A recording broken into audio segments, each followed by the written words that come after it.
ఆదికాండము 43వ అధ్యాయము.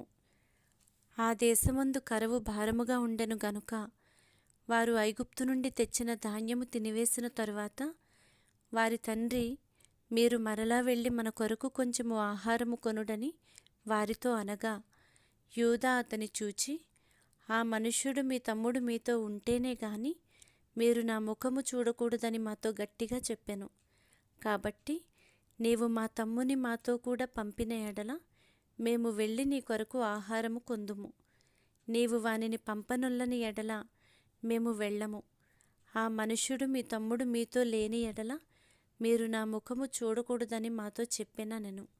అందుకు ఇశ్రాయేలు, మీకు ఇంకొక సహోదరుడు కలడని మీరు ఆ మనుషునితో చెప్పి నాకు ఇంత శ్రమ కలుగచేయనేలా అనగా, వారు, ఆ మనుష్యుడు మీ తండ్రి ఇంకా సజీవుడై ఉన్నాడా, మీకు సహోదరుడు ఉన్నాడా అని మమ్మను గూర్చియు మా బంధువులను గూర్చియు ఖండితముగా అడిగినప్పుడు మేము ఆ ప్రశ్నలకు తగినట్టు అతనికి వాస్తవము తెలియచెప్పితిమి. మీ సహోదరుని తీసుకుని రండని అతడు చెప్పునని మాకెట్లు తెలియననిరి. యూదా తన తండ్రి అయిన ఇశ్రాయేలును చూచి, ఆ చిన్నవానిని నాతో కూడా పంపుము, మేము లేచి వెళ్ళుదుము. అప్పుడు మేమే కాదు, నీవును మా పిల్లలను చావక బ్రతుకుదుము. నేను అతని గూర్చి పూటపడుదును, నీవు అతని గూర్చి నన్ను అడగవలెను. నేను అతని తిరిగి నీ యొద్దకు తీసుకుని వచ్చి నీ ఎదుట నిలువబెట్టని ఎడల ఆ నింద నా మీద ఎల్లప్పుడూ ఉండును. మాకు తడవు కాకపోయిన ఎడల ఈ పాటికి రెండవ మారు తిరిగి వచ్చిందుమని చెప్పగా, వారి తండ్రి అయిన ఇశ్రాయేలు వారితో, అట్లైన మీరిలాగు చేయుడి. ఈ దేశమందు ప్రసిద్ధములైనవి అనగా కొంచెము మస్తకి, కొంచెము తేనె, సుగంధ ద్రవ్యములు, బోళము, పిస్తాచకాయలు, బాదముకాయలు మీ గోనెలలో వేసుకొని ఆ మనుష్యునికి కానుకగా తీసుకొని పోవుడి. రెట్టింపు రూకలు మీరు తీసుకొనుడి. మీ గోనెల మూతిలో ఉంచబడి తిరిగి వచ్చిన రూకలు కూడా చేత పట్టుకొని పోయి మరల ఇచ్చివేయుడి. ఒకవేళ అది పొరపాటై ఉండును. మీ తమ్ముని తీసుకొని లేచి ఆ మనుష్యుని యొద్దకు తిరిగి వెళ్ళుడి. ఆ మనుష్యుడు మీ ఇతర సహోదరుని బెన్యామీనును మీకు అప్పగించున్నట్లు సర్వశక్తుడైన దేవుడు ఆ మనుష్యుని ఎదుట మిమ్మును కరుణించునుగాక. నేను పుత్రహీనుడనై ఉండవలసిన ఎడల పుత్రహీనుడనగుదునని వారితో చెప్పెను. ఆ మనుష్యులు ఆ కానుకను తీసుకొని చేతులలో రెట్టింపు రూకలను తమ వెంట బెన్యామీనును తీసుకొని లేచి ఐగుప్తునకు వెళ్ళి యోసేపు ఎదుట నిలిచిరి. యోసేపు వారితోనున్న బెన్యామీనును చూచి తన గృహ నిర్వాహకునితో, ఈ మనుష్యులను ఇంటికి తీసుకొని పోయి ఒక వేటను కోసి వంట సిద్ధము చేయించుము.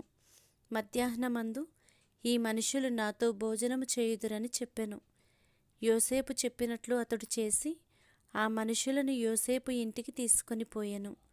ఆ మనుష్యులు యోసేపు ఇంటికి రప్పింపబడినందున వారు భయపడి, మొదట మన గోనెలలో తిరిగి పెట్టబడిన రూకల నిమిత్తము అతడు మన మీదికి అకస్మాత్తుగా వచ్చి మీద పడి మనలను దాసులుగా చెరపట్టి మన గాడిదలను తీసుకొనుటకు లోపలికి తెప్పించననుకొనిరి. వారు యోసేపు గృహ నిర్వాహకుని యొద్దకు వచ్చి ఇంటి ద్వారమున అతనితో మాటలాడి, అయ్యా, ఒక మనవి. మొదట మేము ఆహారము కొనుటకే వచ్చితిమి. అయితే మేము దిగిన చోటికి వచ్చి మా గోనెలను విప్పినప్పుడు, ఇదిగో మా రూకల తూనికకు సరిగా ఎవరి రూకలు వారి గోనెమూతలో నుండెను. అవి చేత పట్టుకొని వచ్చితిమి. ఆహారము కొనుటకు మరి రూకలను తీసుకొని వచ్చితిమి.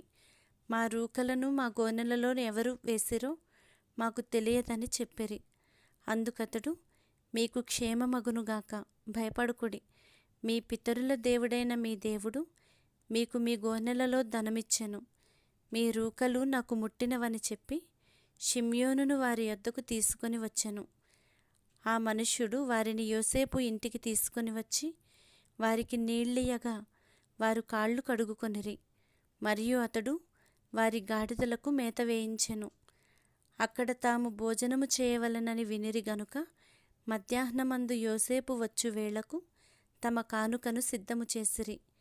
యోసేపు ఇంటికి వచ్చినప్పుడు వారు తమ చేతులలోనున్న కానుకను ఇంటిలోనికి తెచ్చి అతనికిచ్చి అతనికి నేలను సాగిలపడిరి. అప్పుడు మీరు చెప్పిన ముసలివాడైన మీ తండ్రి క్షేమముగా ఉన్నాడా? అతడు ఇంకా బ్రతికి ఉన్నాడా అని వారి క్షేమ సమాచారము అడిగినందుకు వారు, నీ దాసుడైన మా తండ్రి ఇంకా బ్రతికి ఉన్నాడు, క్షేమముగానున్నాడని చెప్పి వంగి సాగిలపడిరి. అప్పుడతడు కన్నులెత్తి తన తల్లి కుమారుడును తన తమ్ముడైన బెన్యామీనును చూచి, మీరు నాతో చెప్పిన మీ తమ్ముడు ఇతడేనా అని అడిగి, నా కుమారుడా, దేవుడు నిన్ను కరుణించునుగాక అనెను. అప్పుడు తన తమ్ముని మీద యోసేపునకు ప్రేమ పొర్లుకొని వచ్చెను గనుక అతడు త్వరపడి ఏడ్చుటకు చోటు వెదకి లోపలి గదిలోనికి వెళ్ళి అక్కడ ఏడ్చెను. అప్పుడు అతడు ముఖము కడుగుకొని వెలుపలికి వచ్చి తన్ను తాను అణుచుకొని భోజనము వడ్డించుడని చెప్పెను. అతనికిని వారికిని అతనితో భోజనము చేయుచున్న ఐగుప్తీయులకును వేరువేరుగా వడ్డించిరి.